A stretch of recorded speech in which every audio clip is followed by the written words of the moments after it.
Nah, cerita kurban juga seperti itu. Dulu tokoh-tokoh Quraisy, penunggu Ka'bah, itu dulu sudah ndak tauhid, sudah musyrik kalau dalam bahasa agama. Itu di mana-mana termasuk kebutuhan pokok manusia itu kalau kumpul-kumpul tuh makan-makan. Itu mulai dulu. Terus korbannya itu ya pasti perempuan mulai dulu. Jadi hanya bagian masak, boleh makan nanti ngenteni luyan itu, ngenteni bekas-bekasnya. Sehingga yang nyortir Abu Jahal CS itu. Jadi yang kurban harus hewannya bagus, spesial, bahkan nggak boleh dikawinkan. Hewan yang mau dikorbankan itu nggak boleh dikawinkan, nggak boleh pernah dikendarai, nggak boleh pernah dipakai bajak sawah dan sebagainya. Semuanya serba spesial. Nanti dikorbankan di Ka'bah, yang dijual Ka'bah. Nah pertanyaannya, Ka'bah ini nggak pemakan daging, yang untung ya ketua-ketuanya ini. Bismillahirrahmanirrahim. Subhanaka la ilma lana illa ma 'allamtana innaka antal alimul hakim. Allahumma shalli wa sallim ala sayyidina Muhammad wa ala alihi wa sahbihi. Yang sangat saya hormati Dekan Fakultas Kedokteran UGM, juga putri dari Profesor Zaini, Profesor Ova Amelia, yang terhormat Dr. Neni, Dr. Profesor Dr. Madharina Zulia, dan semua yang hadir, termasuk teman kami Dr. Dulfikar, semua teman-teman kru, semua yang dari UGM, semua pendengar yang sangat saya hormati. Saya tidak akan cerita tentang perspektif kesehatan karena ini wilayah yang menangani kesehatan. Mereka lebih spesifik, lebih tahu. Tapi saya akan cerita tentang sejarah kurban. Tanggal 17 Juli yang lalu kami pas sowan Pak Quraisy. Beliau adalah teman Profesor Zaini, abahnya Mbak Ova ketika di Al-Azhar. Ketika Profesor SMA di sana, Pak Quraisy, itu Pak Zaini kakak angkatannya. Jadi dekat sekali, dan alhamdulillah kemarin Mbak Najwa juga sambung langsung sama Profesor Ova lewat adik saya, Mama itu. Dan ini itu Bufa, sangat penting ya. Jadi kalau dalam tradisi agama itu silaturahim adalah menyambung sesuatu yang seharusnya tersambung. Saya masih ingat pesanan Pak Zaini, berkali-kali beliau bilang saya, agama yang masuk negara nggak konflik itu diantaranya paling spesial itu Indonesia, karena para wali ini mendampingi kultur daerahnya tapi tidak benturan. Misalnya kalau orang Jawa dulu pakai sesajen di sawah-sawah, katanya dimakan penunggunya. Ya penunggunya sawah itu kalau dulu ya pikirannya itu makhluk gaib. Di era modern ya penunggunya itu ya kambing, ayam itu. Jadi ya memang yang makan itu akhirnya. Tapi dulu itu aneh, diistilahkan dimakan penunggunya.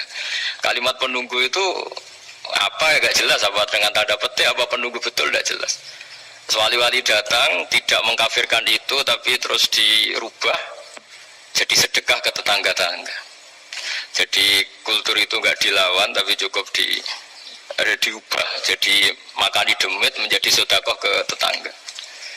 Nah cerita kurban juga seperti itu. Dulu tokoh-tokoh Quraisy, penunggu Ka'bah, itu dulu sudah ndak tauhid, sudah musyrik kalau dalam bahasa agama. Itu di mana-mana termasuk kebutuhan pokok manusia itu kalau kumpul-kumpul tuh makan-makan. Itu mulai dulu. Terus korbannya itu ya pasti perempuan mulai dulu. Jadi hanya bagian masak, boleh makan nanti ngenteni luyan itu, ngenteni bekas-bekasnya. Sehingga yang nyortir Abu Jahal CS itu. Jadi yang kurban harus hewannya bagus, spesial, bahkan nggak boleh dikawinkan. Hewan yang mau dikorbankan itu nggak boleh dikawinkan, nggak boleh pernah dikendarai, nggak boleh pernah dipakai bajak sawah dan sebagainya. Semuanya serba spesial. Nanti dikorbankan di Ka'bah, yang dijual Ka'bah. Nah pertanyaannya, Ka'bah ini nggak pemakan daging, yang untung ya ketua-ketuanya ini, karena Ka'bah tidak doyan daging. Dan itu ya di atas namakan Allah, ini demi taqarrub ilallah, demi itu. Sehingga mereka bilang waqalu hadhihi an'amu wa harsun hijrul la yat'amuha illa man nasa'u bisamihim. Ini hewan kurban harus spesial, dan yang berhak makan hanya orang-orang spesial, yaitu para penunggu Ka'bah, para sadanatul bait. Tapi karena mereka sudah tidak benar, tidak jujur, Islam mau merubah tradisi itu. Tapi kalau tradisi itu dirubah, maka Islam akan terkenal pelit, karena dari acara makan-makan menjadi tidak ada makan-makan. Jadi kadang kebenaran itu harus diganti dengan sesuatu yang tidak ekstrim, karena tadi dari acara makan-makan menjadi sama sekali nggak makan-makan, maka terus diganti oleh Islam dengan kalimat udhiyah, dengan kata kurban. Nah, kenapa itu harus terjadi? Karena kurban itu sebetulnya syariatnya Nabi Ibrahim, di mana orang Mekah itu memang turunan Nabi Ibrahim, sehingga sisa-sisa makan-makannya masih. Cuma mulai ada melenceng, ada sesajen, ada khurafat, ada bid'ah, kemudian itu mulai masalah. Terus Rasulullah Muhammad SAW datang ingin benahi itu. Tapi yang dibenahi adalah menghilangkan kemusyrikannya, bukan makan-makannya. Akhirnya diganti oleh udhiyah. Nah, kenapa ada kurban? Kalau dalam banyak literatur, Nabi Ibrahim alaihissalam itu nabi yang paling, dengan tanda kutip, mengklaim kalau beliau itu orang paling sayang kepada Allah, paling dekat kepada Allah. Nggak ada yang dicintai selain Allah. Beliau memaklumatkan itu baik secara lisan maupun di gemuruh hatinya, di bisikan hatinya, di detak jantungnya, pikirannya seperti itu. Pas itu beliau belum punya putra karena beliau termasuk lambat punya anak. Suatu saat ditakdir punya putra, yaitu Ismail. Pas seneng-senengnya jalan, pas seneng-senengnya punya anak, sama Allah disuruh nyembelih. Anak kamu harus kamu sembelih. Ibrahim kaget. Kenapa ya Allah? Kamu adalah orang yang sering ngomong bahwa yang paling kamu cintai saya. Tapi setelah ada anak kamu, kayaknya enggak. Protes Nabi Ibrahim lah. Yang benar Gusti, iya harus anak kamu. Karena beliau kadung janji, kadung komitmen yang paling dicintai Allah, tidak ada yang lain. Saya akan mencintai engkau ya Allah, meskipun harus mengorbankan anak saya. Singkat cerita terus disyariatkannya kurban itu. Ketika Nabi Ibrahim berkomitmen melaksanakan perintah itu, Ismail juga mau nurut, terus sama Allah diganti oleh hewan kurban yang bernama kambing itu. Sehingga versi cerita itu bahwa Allah akan maklumi ketika orang mencintai Allah secara serius, bersamaan dengan itu orang juga mencintai anaknya dengan proporsi masing-masing. Itu di khazanah-khazanah yang saya baca. Versi kedua, tapi ini nanti nggak perlu dipertanyakan, nanti kalau UGM tanya itu versi yang paling baik, yang paling benar gimana? Yang tanya juga bid'ah, yang jawab juga bid'ah nanti. Karena itu wilayah yang kadung terjadi. Jadi kalau dalam ilmu hadis itu, kalau kadung terjadi, mau kamu unggulkan yang mana, tetap saja yang terjadi hanya satu, mau kelewat. Beda dengan istihad solusi. Karena mau terjadi ya kita uji coba. Kalau nggak cocok yang A ya cocok alternatif B, alternatif C. Kalau sudah kelewat, mau gimana? Kalau salah ya salah aja kan. Versi kedua begini, semoga versi kedua ini yang benar. Kalau ini benar, keren. Nabi Ibrahim itu memaklumatkan diri. Kalau dalam bahasa Arab itu iddia itu mengklaim bahwa dia adalah orang yang paling sayang terhadap makhluk Allah, semua hamba Allah. Terus beliau diterbangkan ke langit. Ya karena UGM ini lembaga akademik, nanti saya baca teksnya. Kalau bahasa Arabnya itu takbirnya. Diterbangkan ke langit, ke alam malakut. Ya tidak usah ditanyakan anak terbang gimana, ribet nanti itu. Setelah diterbangkan di langit, wa kadzalika nuri Ibrahim malakutas samawati wal ardh, diperkenalkan alam langit, terus dipertontonkan. Itu ada sekian hamba Allah yang nyabu, yang ngefly, yang dugem, pokoknya yang maksiat-maksiat itu. Ibrahim ditanya sama Allah, gimana itu mereka menurut kamu? Damirhum, habisi saja Allah. Mereka makan rezekimu, hidup di bumimu, tapi mereka tidak mengindahkan engkau. Matikan saja. Sama Allah diturutin. Jalan-jalan lagi sampai 3 kali peristiwa tempat-tempat maksiat itu dihabisin sama Nabi Ibrahim. Beliau minta sama Allah supaya itu dihabisin. Singkat cerita, terus beliau diturunkan sama Allah. Setelah diturunkan, ya Allah tidak jawab, tidak apa. Allah itu punya sunnah, punya tradisi. Dengan nabinya itu tidak jawab. Suatu saat Nabi Ibrahim disuruh bunuh anaknya, disuruh nyembelih. Protes kan? Huwa samratu fuadi, ini kekasih saya, putra saya, kenapa engkau nyuruh membunuh? Terus kata Allah, kamu tidak ingat di malam kamu saya mi'rajkan melihat hamba-hambaku Dan itu yang bikin aku, dan saya cinta sama mereka yang bikin saya. Kamu enak saja minta dibunuh. Sengkerian gantian saya yang minta, kamu tidak nurutin gitu. Kamu pas minta saya tidak tak pikir, langsung tak turutin. Kenapa saya yang sekarang minta kamu pikir gitu. Tapi huwa samratu fuadi, itu buati saya. Dan memangnya makhluk-makhluk itu makhluk siapa? Saya yang bikin. Kamu enak saja nyuruh bunuh. Nah semenjak itu jadi kearifan kita. Makanya Mbak Ufa ini kalau guyonan di dunia kiai, kalau ada majikan bentak pembantunya yang salah meletakkan piring atau gelas, pasti cara berpikir mesti pembantunya ada cantik. Karena kalau salah tok kok dia cantik, itu mesti mikir. Nggak bisa orang bentak orang cantik gitu. Jadi sama, misalnya saya janjian sama Gus Sikar ya. Janjian, Gus datang hari Senin gini-gini, ternyata beliau nggak datang. Kalau saya tidak punya utang, tidak atasan saya pasti marah. Sudah janji kok gini-gini. Saya bisa marah itu sebetulnya sebabnya itu dua. Saya kecewa dan dia tidak punya jasa. Tapi yang diomongkan hanya, wah kamu khulful wa'di apa? Nggak tepat. Coba kalau ini atasan saya jadi dosen karena beliau misalnya. Saya punya utang beliau. Mbok nyulayani janji apa kan? Nggih mboten napa-napa. Sama. Ada majikan mencintai pembantunya karena sangat cantik, mana ada mencano piring, omanya dirubah, no itu tidak apa-apa gitu. Sama, makanya ada guyonan di dunia kiai itu, ada anak perempuan, kan gak lazim ya, perempuan pakai GL Pro kalau dulu, mungkin sekarang pakai Ninja, pakai celana jin. Sopo itu, wong luput suwo itu, siapa itu perempuan kok gitu? Ini keponakan jenengan bang, astagfirullah, muka-muka pangeran Nyepuro. Jadi langsung rubah dari maksudkan menjadi ndak karena keluarga. Nah jangan-jangan kebencian kita pada maksiat itu oke, kita wajib benci maksiat, tapi tetap ada catatannya. Plus yang maksiat itu tidak orang yang terkait dengan kita. Coba kalau yang maksiat itu orang yang terkait dengan kita, itu anak kita, ponakan kita, mungkin istri kita, paling mintanya ya Allah ampuni. Sama-sama maksiat, yang satu minta dihabisin, yang satu kita minta diampuni. Fair gak kita sebagai manusia? Tidak fair. Tidak fair. Iya gak fair ya. Apa ya fair? Mikir. Makanya kalau ada guyonan, ya itu tadi. Ada supir salah dimarahin, pasti supir ini belum pegang rahasia. Tapi kalau sudah pegang kartu, si majikannya punya apalah gitu, simpanan gitu. Wah ini pegang. Berani marah gak? Ini dokter kelik juga ada masalah.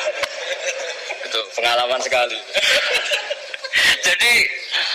jadi itu guyonan kiai. Makanya jadi manusia itu nggak pernah adil sebenarnya. Makanya Allah pernah mensifati manusia itu bakanal insanu zaluman jahula. Manusia itu sangat zalim dan sangat bodoh. Kalau misalnya jenengan tanya orang soleh pun itu gimana? Orang soleh asal manusia tidak nabi itu ya mesti ada zalimnya.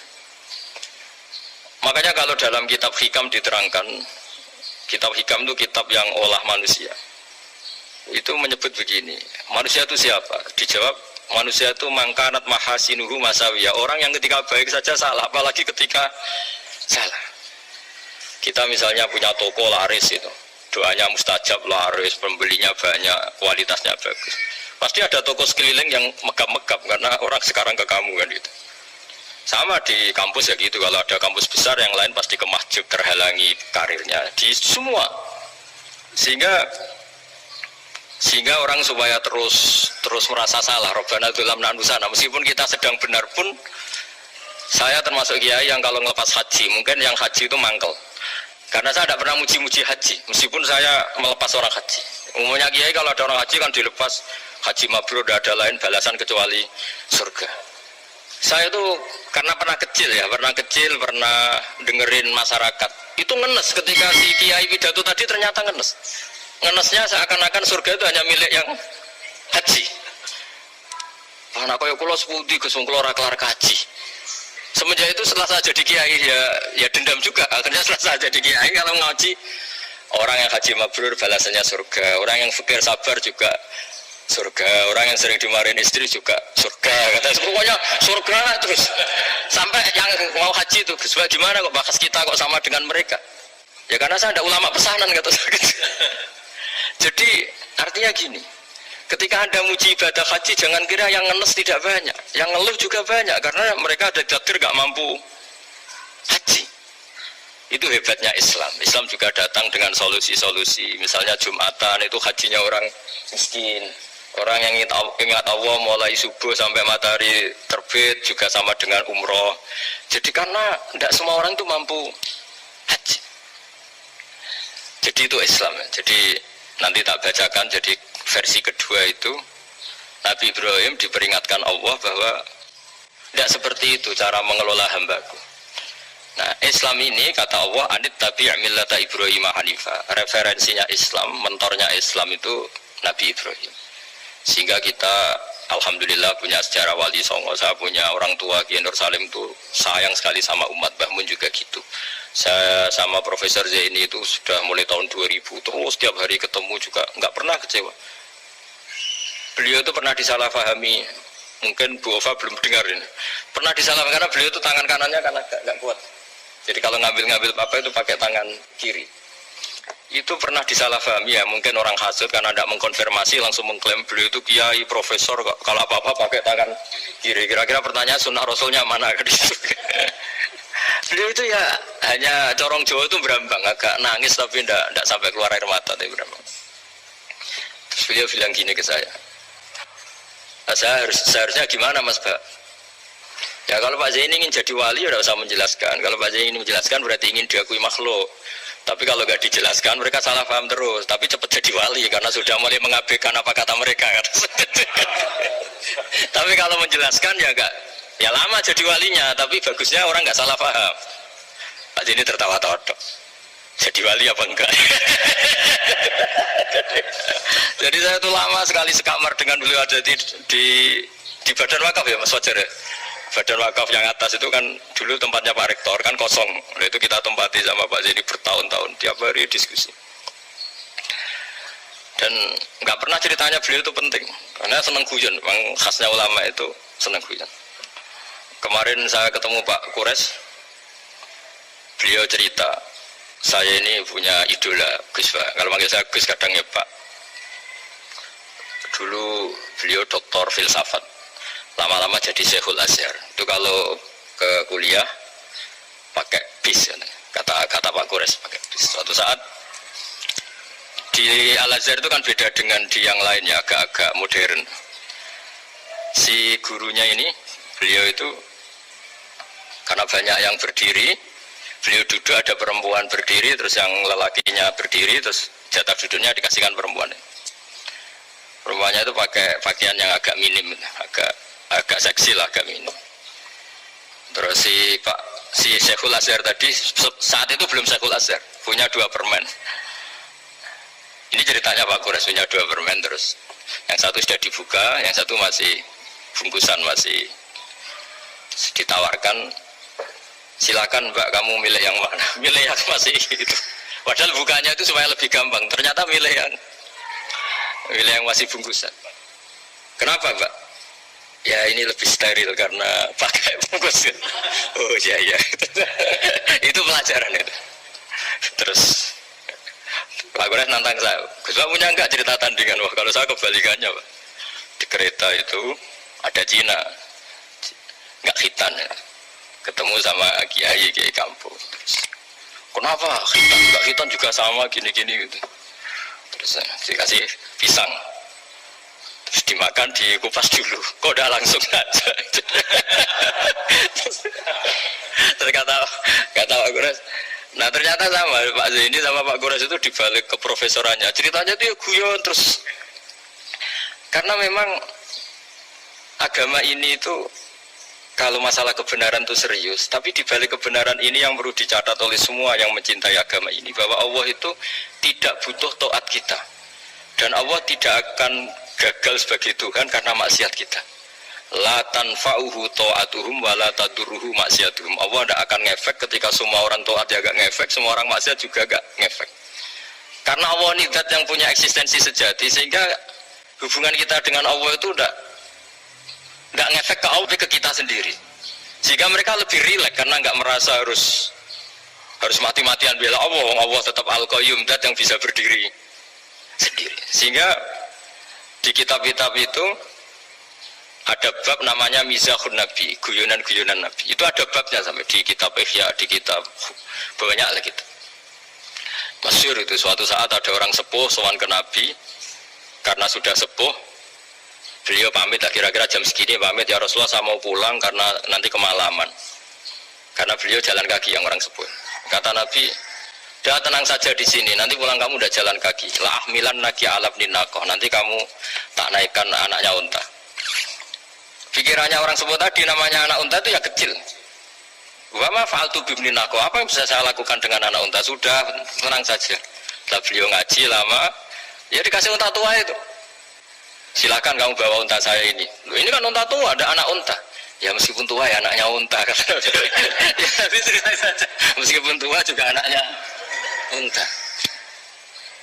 Jadi agama itu rileks. Nabi Ibrahim, kembali lagi ya karena syariat Ibrahim. Nabi Ibrahim itu pernah minta supaya nyawanya itu diperpanjang karena beliau umumnya orang itu kan ingin nyawa panjang, ingin umurnya panjang. Beliau yakin penting nyawa panjang, umur panjang. Allah tidak jawab ke apa. Suatu saat ada tamu, orangnya itu sepuh sekali. Nabi Ibrahim karena orang yang sangat menghormati tamu dikasih kurma, apa itu? Anggur. Itu setiap dimakan dikunyah meler lagi keluar. Karena sudah sepuh, nggak ada giginya, dikunyah keluar lagi. Itu jawabnya Nabi Ibrahim, ya Allah, masuk lagi ke kamar, sholat lagi, mengcancel doa panjang umur. Katanya Ibrahim, oh jenengan jawab toh. Gitu. Artinya kalau ingin tua sekali ya nasib kamu kayak itu gitu. Jadi karena beliau tahu itu jawaban terus masuk kamar, oh jawab tuh Gusti jenengan, terus membatalkan doanya. Itu Nabi Ibrahim. Kalau orang sekarang enggak, dongo ngarani, ya tua ya tetap sehat, tetap wah itu. Itu lebih ribet itu. Iya, jadi karena doa itu kalau enggak diperjelas itu ya repot. Ini cerita. Supaya kita berislam itu ceria. Saya Mbah Mun itu meskipun kiai top, senengannya kiai guyon bapak saya. Tapi guyon itu ada yang wajib. Saya dulu itu janggal, ini cerita ya, mungkin kalau di kampus-kampus umum agak asing, tapi ini cerita. Nuduh zina itu dosanya besar sekali. Saya ulang lagi, nuduh orang lain zina itu dosanya besar sekali. Disebut bab qadzaf. Saya pernah menjumpai 3 kiai besar Bofa, 3 kiai besar, kiai top semua.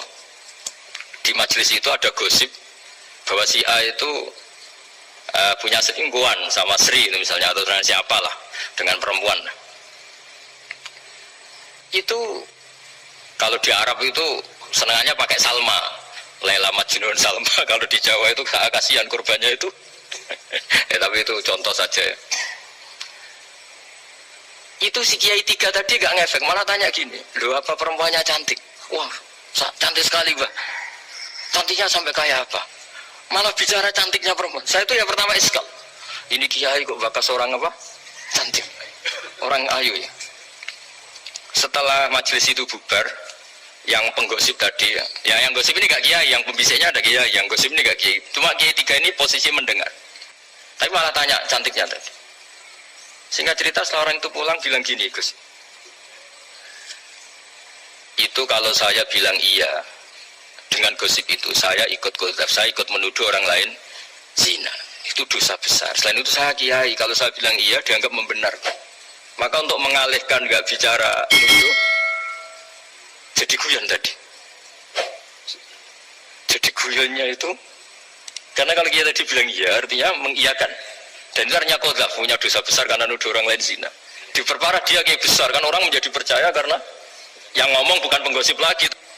Ya, maka dialihkan tadi. Loh, ayo nucung. Sampai segitunya kearifan. Sehingga dulu ketika Ma'is itu seorang sahabat yang pernah salah besar. Itu Nabi ketika beliau ada gosip salah gitu ya, Nabi masih, jangan-jangan kamu hanya mimpi, Jung. Jangan-jangan kamu hanya megang, tapi tidak sampai zina. Sampai terakhir Nabi tanya, Afi aklikaseun, jangan-jangan otak kamu itu sudah agak error. Saking tidak inginnya Nabi mempercayai hal-hal seperti itu. Nah, problem kita di zaman sekarang justru kadang nyari-nyari supaya tahu buktinya. Yang dulu para orang soleh menghindari bukti itu supaya nggak suudzon. Sekarang orang mencari-cari bukti. Padahal itu dilarang, wala tajassasu, orang nggak boleh mencari-cari kesalahan orang lain. Nah itu kearifan-kearifan yang saya dapatkan dari Bapak, dari Mbah Mun, dari Pak Zaini, dari Pak Gores. Mereka orang-orang yang luar biasa menghindari ngomong penting. Sekarang itu orang banyak yang sering ngomong penting. Sebenarnya itu malah salah. Karena kalau ngomong penting itu vonis terhadap orang lain. Tapi kalau kamu rileks, tidak. Nabi dulu itu rileks sekali. Ketika beliau ngaji gini, terus ada pemuda lewat bawa cangkul mengabaikan pengajian Rasulullah. Banyak sahabat bilang, celaka orang itu, ada Nabi ngaji kok tidak ikut. Jawabannya Nabi unik. Jangan-jangan dia punya keluarga yang harus kerja, dan kalau harus kerja untuk nafkah keluarganya itu juga ibadah, itu ya sunnah saya. Jadi Nabi rileks saja, tidak tersinggung, tidak. Nah, kenapa kita butuh rileks? Karena kebenaran sekali dipaksakan itu jadinya benturan. Dan itu Wali Songo itu dulu sudah berpikir seperti itu. Sehingga Pak Zaini yang sering ngendikan sama saya, kita ini bisanya mengikuti, Mas Pak, kalau manggil saya Mas, tidak bisa benturan. Sehingga tadi ada modifikasi dari sesajen menjadi sedekah, dari apa menjadi apa. Jadi tidak langsung benturan. Dan itu khazanahnya, bacaan-bacaannya banyak sekali, termasuk peristiwa Udhiyah tadi. Jadi dulu kurban itu dipakai ajang orang-orang tokoh Quraisy supaya dapat daging yang bagus, di atas namakan Ka'bah. Jadi agama ini dijual mulai dulu. Kunane kuno agama ini dijual. Dan agama mulai dulu ya prospek. Ka'bah itu bisa menyedot wisatawan berapa, wisata religi. Sehingga dulu ada Ka'bah tandingan, perhitungannya juga ekonomi. Jadi mulai dulu itu ya sudah seperti itu, mau apa, Mang Allah bikin dunia seperti ini. Jadi mulai dulu agama itu ya, sampai orang Yahudi gak mau iman sama Nabi ya pikirannya sederhana, kalau saya tokoh banyak yang sowan, banyak yang ngasih-ngasih. Kalau saya ikut Muhammad, saya anak buah yang ngasih saya siapa itu. Jadi perhitungannya juga ekonomi. Jadi ketika Abraham mau bikin Ka'bah tandingan, itu perhitungannya juga ekonomi. Jadi ribet kan memang kalau manusia itu sudah ribet. Tapi Islam ini datang bukan untuk itu, tapi memaklumi itu. Itu hebatnya Nabi Ibrahim. Ketika beliau berdoa, ya Allah, keluarga kami saya tempatkan di Mekah. Rabbana liyuqimus sholata faj'al af'idatam minan nasi tahwi ilaihim warzuqhum minas samarat. Cuma menurut Islam dibalik, ya Allah, kita ini ingin anak-anak kami ini bersujud kepada Engkau, ingin anak-anak kami ini melakukan sholat. Tapi mereka ini manusia yang untuk ketahanan hidupnya butuh makan, butuh rizki, butuh ekonomi. Maka tolong ekonominya dijaga, ya Allah. Jadi dibalik, demi sholat menjaga ekonomi. Jangan dengan demi ekonomi meninggalkan sholat. Jadi dibalik, jadi demi sholat menjaga ekonomi. Juga termasuk menjaga politik. Andai kan tidak ada orang Islam yang cakap politik, terutama yang soleh-soleh, kemudian negara bikin aturan ala mereka, sholat dianggap larangan, pengajian dianggap larangan, juga repot. Makanya mulai dulu kiai-kiai itu ya politik, karena nggak ingin negara ini diatur oleh orang yang anti sholat, anti agama. Karena kalau negara terserah yang sedang jabat, kemudian yang jabat tidak soleh, bisa nganggap maksiat-maksiat tidak ilegal, yang pengajian justru ilegal. Nah, di sini kenapa banyak orang-orang soleh dulu ya rata-rata ya berpolitik mulai sebelum kemerdekaan sampai setelah kemerdekaan. Jadi itu ada filosofinya. Nah, bahwa ada oknum-oknum yang tidak seperti itu ya monggo, itu oknum. Tapi sebetulnya awal-awalnya kenapa banyak orang soleh yang politik, karena nggak ingin negara ini dipimpin oleh orang-orang yang anti agama, anti kebaikan. Sehingga berkahnya apa? Berkahnya negara ini berkonstitusi secara Islami. Meskipun tidak negara Islam, tapi tadi hak asasi manusia terjaga, hak belajar, hak beragama, hak ibadah. Coba bayangkan kalau kita jadi korut, Korea Utara kan pusing. Jadi, nah itu uniknya, lagi-lagi ini cerita uniknya. Itu mulai dulu itu tidak ada benturan. Ketika ada Masumi, ada Partai NU, ada macam-macam. Muhammadiyah datang di Jogja itu Mbah Ahmad Dahlan itu teman dekatnya Mbah Hasyim. Saya tahu banyak tentang, namanya dulu Mbak Darwis.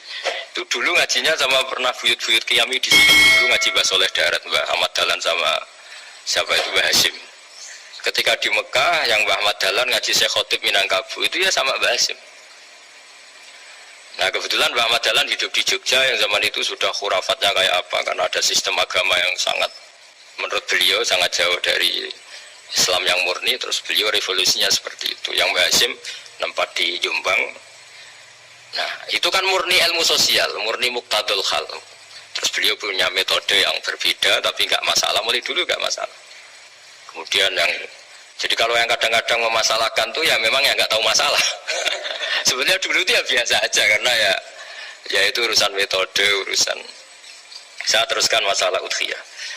Jadi yang diceritakan Nabi Ibrahim tadi bahwa benci seseorang kita atas namakan maksiat itu tidak segampang itu, karena jangan-jangan kebetulan yang maksiat itu keluarga kita. Apakah kita punya kebencian yang sama saat yang maksiat itu keluarga kita, atasan kita, teman kita? Ya kayak tadi, kalau saya corong jodi belenjani janji, ada orang janji sama saya nggak tepat waktu, saya bisa marah, itu pasti sebabnya jelas, itu bawaan saya nggak berjasa sama saya. Kalau kata dokter Gelik nggak cantik ya.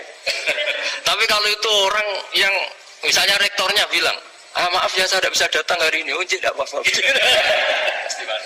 Mesti manut itu. Atau yang nilai dijanji kiai itu, cuma harus teko itu. Ini betul apa-apa. Gayanya aja kita marah karena khulful wa'di apa, ingkar sama. Intinya Nabi Ibrahim itu coba kalau yang maksiat itu anak kamu berharap saya ngasih tobat kan, bukan langsung tak habisin kan. Intinya Allah ingin bilang ke Nabi Ibrahim, andai kan yang maksiat itu anak kamu, ingin saya menghabisi apa tak kasih tobat? Ya kasih tobat ya. Ya seperti itu saya yang bikin. Maka di Al-Azhar sana, kalau cerita orang-orang alim itu masyhur, ada tempat maksiat mau dihabisin sama orang-orang yang sangat keras. Ketemu Syekh Mutawalli Syarawi, ditanya, andai kan mereka mati saat maksiat, itu mereka ke surga apa ke neraka? Ya ke neraka. Terus ditanya sama Syekh Mutawalli, kalau mereka ke neraka, akan adzalika muradan Nabi? Apa seperti itu yang digandaki Nabi, umatnya mati terus masuk neraka karena belum tobat? Tidak, Nabi inginnya mereka tobat dulu. Ya sudah, jangan dihabisin, kamu berproses ikut mentobatkan mereka. Kebetulan ini mau mendengar. Jadi kita lunak, kita baik itu ya semuanya ingin la'allahum yarji'un, semoga mereka kembali, mereka tobat. Bukan lunak dengan arti mengakui maksiat itu satu kebaikan, itu yang bahaya. Kalau lunak sampai mengakui itu maksiat itu kebaikan, itu bahaya sekali. Tapi kita lunak karena kita ingin berproses untuk bertobat. Karena tadi kalau kita punya nurani itu mesti, andai kan yang maksiat itu anak kita atau teman dekat kita atau orang yang berjasa sama kita, apa kita bisa tegas? Kira-kira gimana? Bisa kamu tegas sama anak kan? Berat. Ditantang minggat aja pusing gitu.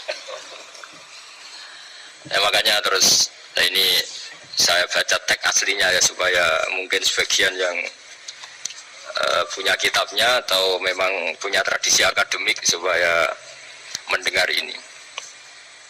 Saya baca ini versi yang kedua ini di kitab Hikam. Kitab Hikam juga termasuk kitab pegangan para kiai, halaman 4 juz 2. Diredaksikan gini, waqat adzabahu ta'ala, ini masih tentang kurban. Waqat adzabahu ta'ala khalilahu Ibrahim fi ba'di mawatinihi al-azimah. Jadi Allah kalau dalam bahasa Arab memberi teguran itu namanya takdib. Makanya kalau orang nakal itu, kalau orang Jawa bilang kurang ajar. Sebenarnya ajar itu kan tahun ajaran baru. Ajar itu kan barang baik. Ya kan disebut tahun ajaran baru. Pengajaran, ajar itu kan barang baik. Jadi kalau kurang ajar berarti kurang baik. Itu bahasa Arabnya orang yang kurang ajar perlu diajari. Itu kalau orang Arab bilang ditakdib. Diwarai toto kromo, diadabkan. Jadi belum punya adab diadabkan. Ya, itu udah, tapi tentu Nabi Ibrahim nggak sampai kurang ajar. Ini kan cerita bahasa ya. Jadi kalau sebenarnya ajar itu udah buru-buru kurang ajar, berarti orang ini kurang pelajaran, kurang. Tapi di Jawa itu agak salah kaprah. Kalau kurang ajar itu ekstrim. Misalnya duduk di meja itu disebut kurang ajar. Sebenarnya ada saya ekstrim itu. Saya teruskan ya. Terus wa 'allamahu kaifa yatakhallaqu bi hadzal khuluqil karim inda tilaihi 'alal asrar. Terus kan anak Ibrahim annahu arhamul khalqi qol farafa'ahu wa ta'ala hatta asyrafa 'ala al ardi. Nabi Ibrahim diterbangkan ke langit sehingga melihat di bumi yang maksiat-maksiat itu. Faqala ya rabbi damirhum, habisi saja. Terus faqala wa ana arhamu bi ibadi minka ya Ibrahim ibid fala'allahum yatubun wa yarji'un. Jadi setelah permintaannya semua dikabulkan, dihabisi sama Allah, terakhir cobalah kamu sekali-kali dakwah ke mereka. Kamu belum pernah dakwah kok tahu-tahu minta mereka dihabisin. Coba kamu dakwah, jangan-jangan mereka mau kembali. Nah terus sebagian cerita itu terus diteruskan. Ketika suatu saat Ibrahim akhirnya diminta menyembelih putranya, inni arafil manami anni atfahuka fangzur mata taro falamma tashammara lidzalik wa akhadha sikin biyadi qala Allahumma hadza waladi wa thamratu fuadi wa habbun nasi ilayya. Ya Allah, ini buah hatiku, ini orang paling saya cintai, kenapa engkau menyuruh ini supaya saya bunuh? Terus beliau dijawab sama Allah, ama ta'lamu anni rahimun bi ibadi kama anta syafiqun bi waladik fa idza sa'altani ihlaka abdi as'aluka dzabha waladik wahidan bi wahidin. Jadi kalau dulu kamu minta supaya hamba saya tak habisin karena maksiat, sekarang saya juga minta kamu menghabisi anak kamu. Tapi ini kan anak saya, sama itu hamba saya yang bikin juga saya. Nah semenjak itu Ibrahim dianggap sebagai bapak kasih sayang. Karena semenjak itu terus beliau orang yang paling sayang. Sampai ada 3 nabi yang menjadi metodenya Rasulullah SAW sebagai mentornya. Kalau Nabi Nuh melihat kemaksiatan langsung bilang, Rabbi la tadzar alal ardi minal kafirina dajjaro, habisi semua ya Allah. Tapi kalau Nabi Ibrahim apa? Faman tabi'ani fa innahu minni wa man asani fa innaka ghafurur rahim. Orang yang ikut saya ya karuan kelompok saya, dan yang sebelum ikut semoga engkau mengampuni. Tentu lewat proses dakwah, lewat proses. Nah, Wali Songo, kembali ke Wali Songo dan para guru-guru kita, itu seperti itu semua. Juga Islam yang di Indonesia, Islam rahmatan lil alamin, itu konstruksinya ya dari ilmu-ilmu seperti ini, bacaannya seperti ini. Karena ternyata kita tegas tadi ujung-ujungnya karena itu tidak cantik, tidak atasan kita, tidak berjasa sama kita. Kamu kalau ada supir telat, supir kok telat datang ngantor gitu, pasti supir itu belum pegang rahasia. Setelah pegang rahasia tak jamin aman itu meskipun telat. Karena lebih ngeri sih. Artinya manusia itu kayak apa ngeklaimnya tegas, disiplin, objektif. Kira-kira iya apa enggak? Enggak lah kayaknya ya. Pasti tadi kan. Nah itu yang makanya bapak saya kalau guyon sama saya itu, kalau umumnya orang itu kalau di dunia kayak muji istiqomah itu konsisten jadi imam masjid, konsisten jadi guru, jadi apa. Kalau bapak itu sering guyon ke saya, iku istiqomah apa mau diganti wong liya katanya. Artinya di balik istiqomah itu juga ada catatan lain. Jangan-jangan ambisi gak mau diganti orang lain. Jadi intinya manusia itu dalam benar saja ada unsur salahnya, apalagi pas salah gitu maksudnya. Nah ya pas benar saja ada unsur salahnya, apalagi pas salah.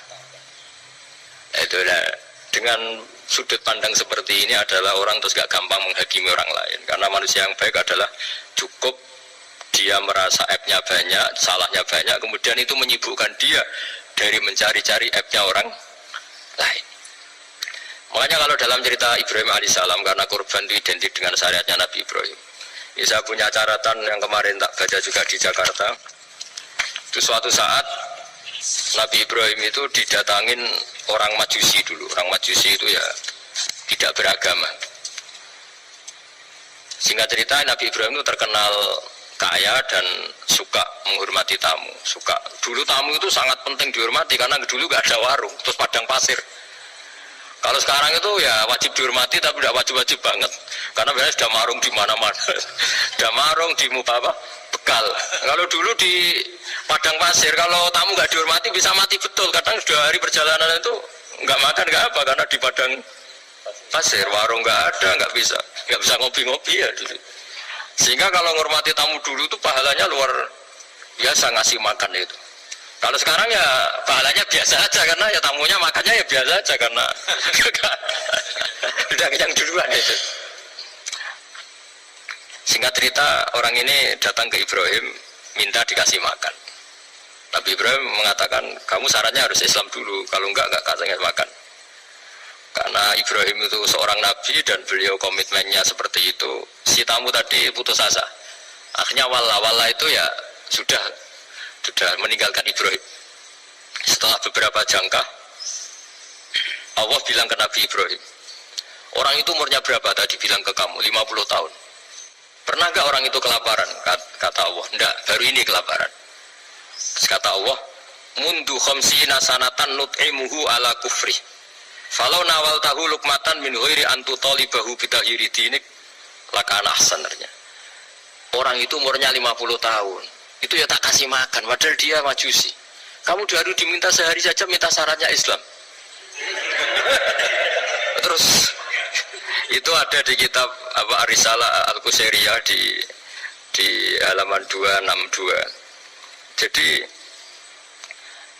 cuma dulu itu motifnya semuanya agama, bukan atas nama demokrasi atau kebebasan beragama. Karena dulu itu orang dulu itu kan saking sayangnya Allah, apa-apa konstitusinya ya perintah Allah. Dan ternyata perintah Allah seperti itu, akhirnya dipanggil. Kemana ya majusi ke sini tak kasih makan. Dan majusi akan kaget. Ada apa? Kenapa kamu rubah? Ditegur Tuhan. Iya, ditegur Tuhan. Jadi dan alhamdulillah saking simpatiknya orang majusi tadi akhirnya masuk Islam. Sama itu kan mirip orang Yahudiyah atau Yahudi itu yang tanahnya itu diambil ya sama Amr bin As untuk perluasan masjid di Mesir. Ya ketika lapor ke Sayyidina Umar, ngiranya itu kan dibenarkan perluasan masjid, ternyata Umar belain yang Yahudi. Iya, yang punya tanah harus dikembalikan tuh haknya. Jadi Islam itu menghormati hak kepemilikan meskipun itu milik non muslim. Jadi kata Allah, mut khamsina sanatan nut'imuhu ala kufri. Falau nawal tahu lukmatan min ghairi antu talibahu bitahiri dini. Bu dikasih makan aja, tidak usah nyuruh ganti agama. Wong saya aja yang Tuhan kasih makan dia sudah 50 tahun. Tambah syarat. Tambah syarat. Ya jadi ini cerita ya Bu Ufa. Jadi kita mungkin kenangan saya dengan Bapak, Bu Ufa dengan Profesor ini kebetulan teman dekat sekali sama saya dan hampir tiap hari saya ketemu minimal 3 jam bertahun-tahun. Sampai kalau gak bisa cerita, akhirnya cerita keluarganya karena kesuwen belajar, karena akhirnya cerita keluarga. Masa saya tadi ini saya cerita ini barang baik. Ketika beliau pernah ditahan karena aktivis dulu, itu pas mau lahirnya Bu Ova, terus beliau berdoa mati-matian, delalah dibebaskan. Beliau sempat nunggui kelahirannya Bu Ova ini, terus dinamai Aufa Amalia. Itu kalau dalam bahasa Arab itu Aufa itu Allah memenuhi apa yang saya angen-angen. Jadi itu ceritanya itu gitu. Jadi nama itu spontan aja ketika iya, jadi beliau itu aktivis dulu. Bukan di penjara karena korupsi atau kriminal, bukan karena aktivis. Karena kalau model sekarang Bu, kalau nggak dijelaskan detail ditahan karena aktivis. Nanti dikira ditahan karena yang lain. Ribet kan. Jadi ditahan karena beliau itu dulu aktivis, bukan karena. Ya saya kira demikian, monggo kalau ada sesi tanya jawab, tapi yang ringan-ringan saja nanti jadi serius.